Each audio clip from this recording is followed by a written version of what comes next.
Contents. Chapter 6, Section 2.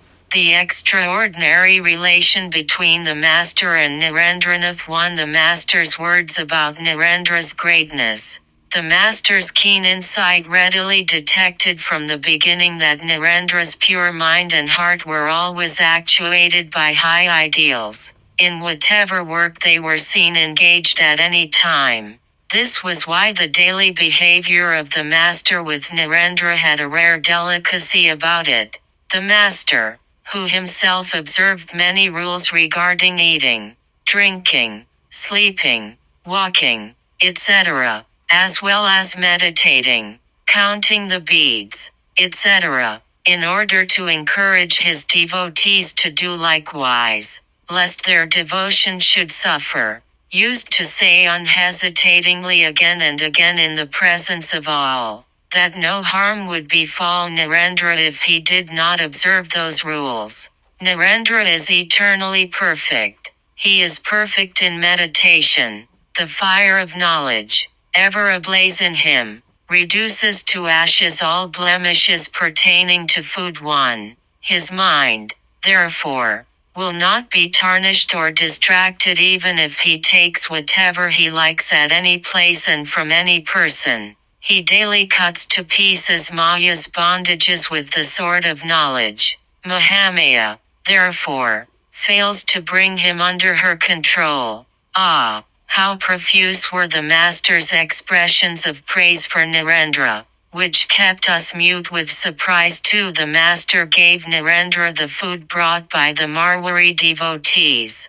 The Marwari devotees came to pay their obeisance to the Master and made presents to him of various articles of food, such as candy, nuts, almonds, various pistachios, etc. The Master himself took nothing of these, neither did he give them to any one of the devotees that were there with him. He said, "They, the Marwaris, do not know at all how to make gifts without a motive.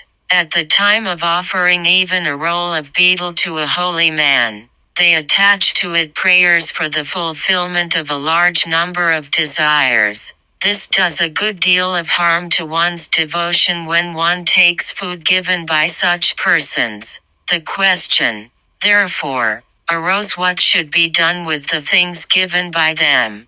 The Master said, "Go and give them to Narendra. He will not be hurt if he takes them." 3. Narendra's devotion would not be affected by eating those things.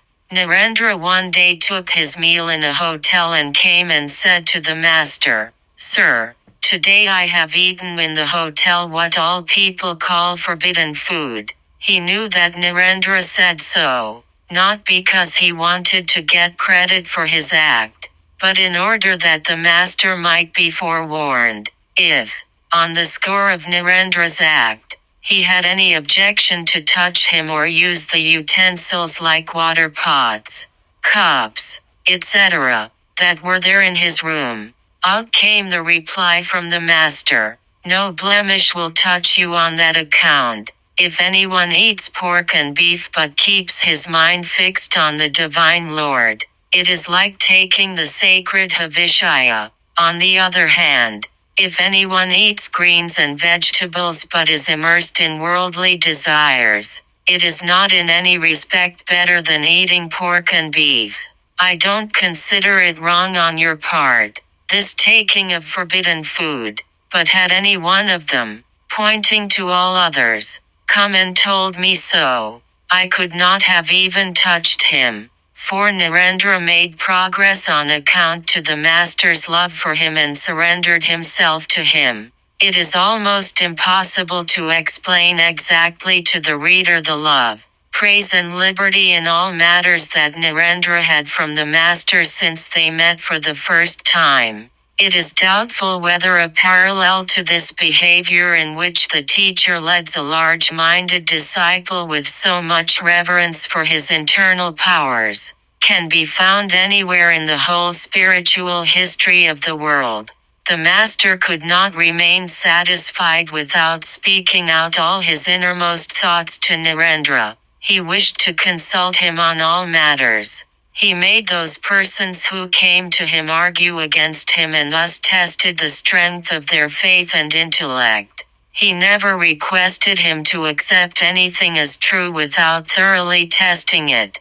This behavior of the master, it is superfluous to say, increased 100-fold in a very short time Narendra's devotion, reverence and self-confidence, his capacity for personal endeavor and love of truth. This infinite confidence and love of the Master surrounded Narendra on all sides like an impregnable wall and protected him from all kinds of temptations and mean conduct without his knowledge, thus letting him indulge in his natural love of unbounded freedom. Narendra's love for the Master grew so deep and intense that he surrendered himself to him for all eternity within a year of his first meeting him. But did he then know how far the current of the Master's selfless love carried him forward towards the goal of life? Perhaps not. Blissfully filled and contented as his heart was with a heavenly joy never felt before, Narendra was yet to know how unique and unattainable a thing it was, a thing coveted even by the gods. For, with his experience of the extremely selfish and hard-hearted world, he had no object with which to compare this rare love. It will not be out of place here to give a few examples to make this clear to the reader. 5. The Master made Sri M argue with Narendra. Sri M, the author of the Gospel of Sri Ramakrishna, had the good fortune of meeting the Master at Dakshineshwar in the month of March of the year 1882. A few months after Narendra had come to him, he himself has recorded in that book how he had the opportunity of coming to the Master a few times at short intervals as he was then living at Baranagar, and how a few ironical remarks of the Master removed his pride of learning and converted him forever into a humble scholar. Narendra said, "One day at that time I spent a night with the Master at Dakshineshwar. I was sitting quiet for some time under the Panchavati, when the Master suddenly came there and catching hold of my hand, said smiling, 'Your intellect and learning will be examined today. You have passed 2.5 examinations only. A teacher who has passed 3.5 F1 has come today. Come, let me see how you fare in conversation with him willy-nilly.' I had to go with the Master. When I reached his room and was introduced to him, I began to talk with him on various subjects. Having thus engaged us in a talk, the Master sat silent and went on listening to our words and observing us. Afterwards, when Sri M took leave and went away, he said, 'What matters it? Even if he has passed those examinations, the teacher is womanish in character, shy. He cannot talk with emphasis, thus pitting me against others.' The Master enjoyed the fun. 6. Kedarnath Chattopadhyaya, the devotee. Kedarnath Chattopadhyaya was one of the lay devotees of the Master. He, it seems, used to visit the Master for some time before Narendra came to Dakshineshwar. As he was employed at Dhaka in East Bengal, he could not often come to the Master except during vacations, like that of the autumn worship of the Mother of the Universe. Kedar was a devotee and sadhaka and engaged himself in the practice of the spiritual moods and attitudes described in the Vaishnava scriptures. He shed tears when he heard devotional songs, etc. The Master, therefore, praised him before all. Seeing Kedar's faith and devotion, many people of Dhaka developed great respect and reverence for him. Many, again, tried to mold their spiritual lives according to his instructions. When too many people began to come to the Master, he sometimes got tired of discussing religious topics with all, and we are told, one day, when he was in ecstasy, he prayed to the Divine Mother, "Mother, I cannot talk so much. Give a little power to Kedar." Ram, Girish and Vijay 1, so that people may go to them first, learn a little, and at last come here, to me, to have their spiritual awakening in a word or two. But this was long afterward. 7 Kedar's power of reasoning. He was introduced to Narendra, taking leave for some time from his duties. Kedar came to Calcutta and had the opportunity of visiting the master now and then, having that sadhaka and devotee by his side. The master was delighted and started talking with him on religious topics and introduced other devotees to him. One day Narendra came to the master during that period and saw Kedar with him while he was singing devotional songs at the master's request. Narendra observed Kedar entering into ecstasy. Afterwards, the master set Narendra to reason with Kedar. Kedar was a good debater in his own way, and used sarcastic words now and then to point out the unreasonableness of the words of the opponent. The words with which he silenced his opponent one day were much liked by the master. If anyone raised similar questions before him, the master, he very often said that Kedar had given such and such a reply to such a question. That day the opponent raised the question, if God is actually merciful, why has he created so much pain and misery, suppression and oppression? Why do thousands of people die of starvation during famines from time to time? Kedar replied, I was unfortunately not invited by the Lord to attend the meeting in which he, in spite of his being merciful, decided to keep going pain and misery, tyranny and oppression in his creation. How then can I know the reason? But Kedar had to be silenced that day in the presence of all by Narendra's keen intellect. 8 Asked by the master. Narendra gave his own opinion about Kedar. The master asked Narendra after Kedar left, well, how did you find him? Have you noticed his great devotion to the Lord? He shed tears at the very mention of the Lord's name. One whose eyes pour forth streams of tears at the name of Hari, is a person liberated in life. Kedar is splendid, isn't he? The immaculate and vigorous Narendra hated from the bottom of his heart those persons who, having a male body, assumed a womanish attitude, be it for the sake of religion or for any other reason, that a man should approach God and find relief in weeping instead of confirming his own determination and perseverance, always appeared to him to be an insult to his manliness. Although entirely dependent on God, a man, he opined, should always remain a man and should surrender himself to him like a man. Therefore, unable to approve wholeheartedly those words of the master, he said, but, sir, how can I know it? You know people's nature. It is for you to say it. Otherwise, simply by seeing a man weeping and wailing, one can never know if he is good or bad.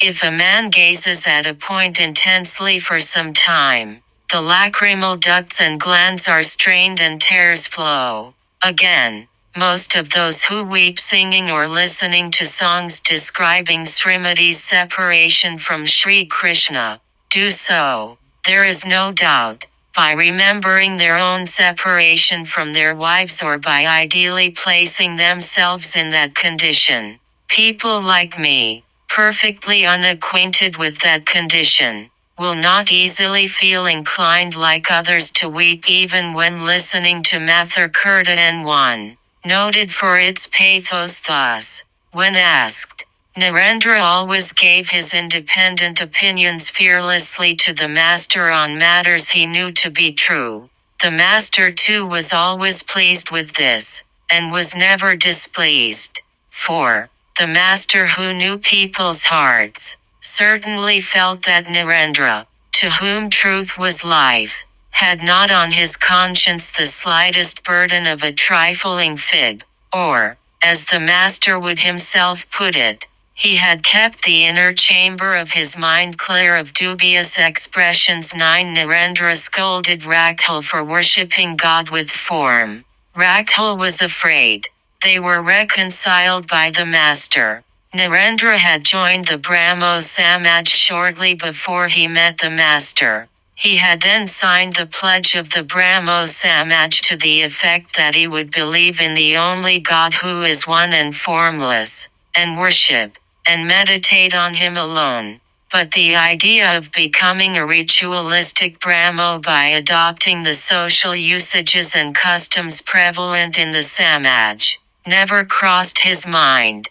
Rakhul had been known to Narendra before and used to spend much time with him. It was not a matter of surprise that, charmed with the loving behavior of Narendra, Rakhul, who possessed the soft, gentle nature of a child, reposed trust in him and was regulated in all matters by his strong willpower. Therefore, advised by Narendra, he also signed that pledge of the Brahmo Samaj. Then, Rakhul met the master shortly afterwards, and, instructed by him, the dormant love for the worship of God with forms was once more awakened in Rakhul's heart. Narendra began visiting the master a few months later and was highly pleased to see Rakhul there. Rakhul, he found a few days afterwards, went with the master to the temple and bowed down to the images of the deities. The truthful Narendra was chagrined at that, and reminding Rakhul of his former pledge, reproved him thus: "You have been guilty of false conduct inasmuch as you have signed the pledge of the Brahmo Samaj and yet go to the temple and bow down to the deities." The gentle-natured Rakhul remained silent when his friend spoke those words and was afraid and hesitant to meet him since then. Knowing afterwards the reason why Rakhul behaved in that manner, the master explained the matter in sweet words and convincingly to Narendra and said to him affectionately, "Look here, don't blame Rakhul anymore. He shrinks from you. He has now faith in God with form. So, what can he do? Can everyone have the conception of the formless God from the very beginning?" Narendra also desisted from blaming Rakhul since then. 10. The master attempted to lead Narendra to the doctrine of non-dualism. Narendra's protests. The master understood that Narendra was a highly qualified person in the domain of spirituality and tried to infuse into him the belief in the truth of non-dualism. From the very first day he met him, he used to give him books like the Ashtavakra Samhita to read as soon as he came to Dakshineshwar, but books like these then appeared to be blasphemous and atheistic in the eyes of Narendra. Engaged in the dualistic mode of worship of the formless Brahman with attributes. As soon as he had read a little at the request of the master, he blurted out, "What is the difference between this and atheism? Should the created Jiva think of himself as the creator? What can be more sinful than this? What ideas can be more unreasonable than saying, 'I am God, you are God, all things that are born and die are God'? The brains of the rishis and munis, the authors of such books, must have been deranged. How otherwise could they have written such things?" The master smiled to hear these words of the plain-speaking Narendra, but, instead of suddenly attacking his spiritual attitude, he said, "You may not accept them now, but why do you condemn the munis and rishis because of that? And why do you put a limit to the nature of God? Go on calling on him who is truth itself and then believe that to be his true nature, in which he will reveal himself to you." But Narendra did not give ear to these words of the master, for whatever was not established by reason then appeared to him to be untrue, and it was his nature to stand against all kinds of untruth. He, therefore, did not hesitate to adduce reasons against the doctrine of non-dualism to many besides the master and use even sarcastic words from time to time. A person named Pratap Chandra Hazra used to live in the garden at Dakshineshwar at that time. Pratap's worldly circumstances were not now affluent as before. Therefore, in spite of his attempts at spiritual attainments, a desire for money very often got the upper hand in his mind. But keeping it secret to himself, he would speak of high selfless service to the Lord and try to gain praise thereby. Calculation of loss and gain at every step became so natural to him that even at the time of practicing religion he could not forego it, and the idea of attaining some miraculous power by means of japa, austerities, etc., with which he could satisfy his desire for money, seemed sometimes to creep into his mind. The master knew that attitude of his mind from the very first day and advised him to call on God, giving up all ulterior motives. But the weak-minded Hazra did not only disobey his advice, but, under the urge of pride, delusion and self-interest, preached, whenever he had leisure, to those who came to see the master, that he too was not a lesser sadhu. But along with this, he seemed to have in his mind a little real desire of becoming honest.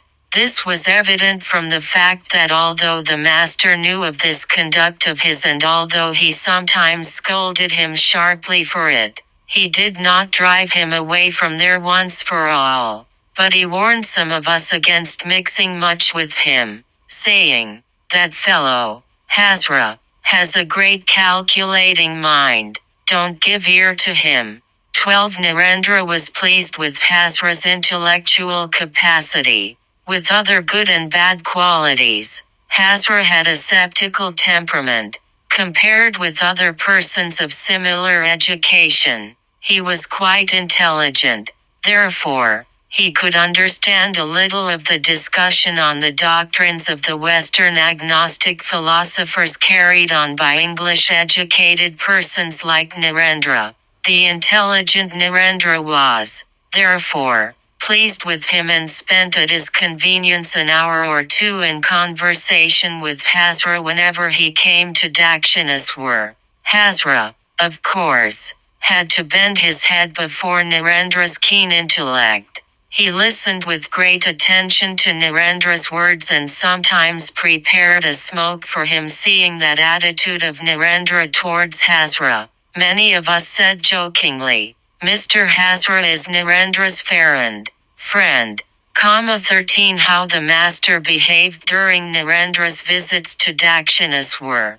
The master happened very often to go into ecstasy as soon as he saw Narendra come to Dakshineshwar. Afterwards, when he regained partial consciousness, he quite joyfully used to have long spiritual talks with him. At those times he tried through words and deeds to infuse high spiritual truths into his mind.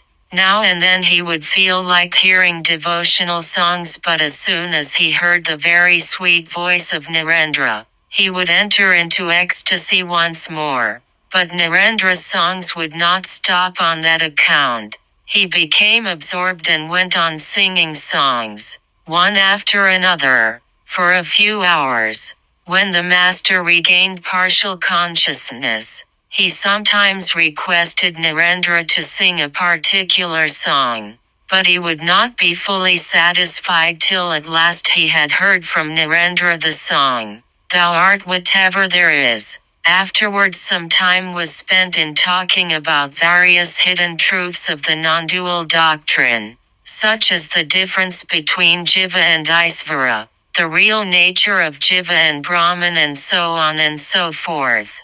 Thus there was a strong surge of bliss whenever Narendra came to Dakshineshwar. 14. Narendra joined Hazra in ridiculing the truth of non-dualism. The master touched Narendra in a mood of spiritual inebriation. One day the master told Narendra many things indicating the oneness of Jiva and Brahman of the non-dual philosophy.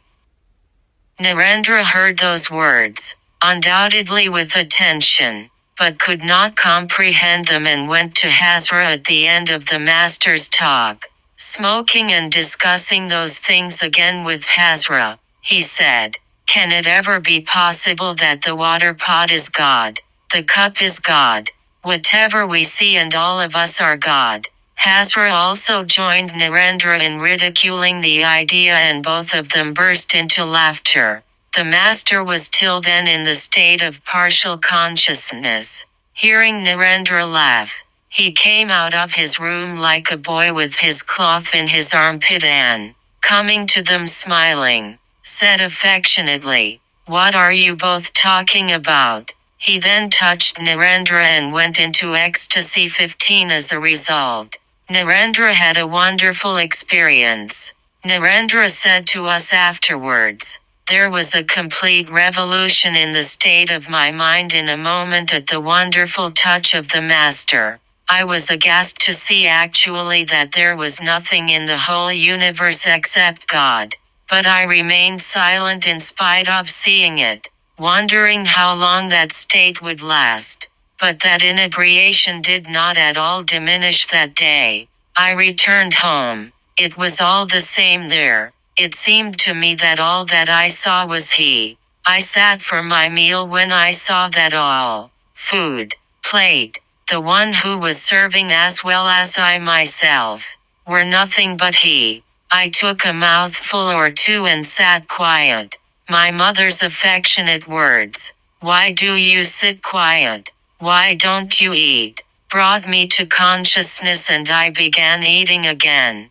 Thus, I had that experience at the time of eating or drinking, sitting or lying, going to the college or taking a stroll. I was always overwhelmed with a sort of indescribable intoxication. When I walked along the streets and saw a carriage coming along before me, I did not feel inclined, as at other times, to move away lest it should collide with me. For, I thought, I am also that and nothing but that. My hands and feet always remained insensible at that time. I felt no satisfaction whatever when I took my food. It seemed to me as if someone else was eating the meal. Sometimes I lay down while eating and got up in a short time to continue eating. On some days I thus ate much more than the usual quantity of food. But that did not bring about any disease. My mother was afraid and said, "You, I find, are internally suffering from a terrible disease." Again she sometimes said, "He will live no more." When that overwhelming intoxication diminished a little, the world appeared to me to be a dream. Going for a walk on the bank of the Hedua Tang, I knocked my head against the iron railings round it to see whether what I saw were dream rails or actual ones. On account of the insensibility of my hands and feet I was afraid that I might be going to have paralysis. I could not escape that terrible intoxicating mood and overwhelming condition for some time. When I came to the normal state, I thought that that was the indication of non-dual knowledge. So what is written in the scriptures about it is by no means untrue. Since then I could never doubt the truth of non-duality. 16. The result of the author's conversation with Narendra on one occasion. On another occasion we heard of another wonderful event also from Narendra. He mentioned it to us in the winter of 1884 when we had become very familiar with him, but we infer that the event occurred at this time. Therefore we narrate it to the reader here. We remember that we went to Narendra's house at Garmohan Mukherjee Street in Simla, a little before midday on that occasion and were with him till 11 at night. Swami Ramakrishna Leela also was with us that day. The heavenly attraction that we felt for Narendra since we had first met one another, became multiplied 1,000 times that day by the dispensation of Providence. The only opinion that we entertained about the Master before was that he was a perfected man, that is, a person who had known God. But that day the words of Narendra about the Master penetrated into our hearts and shed a new light on our minds.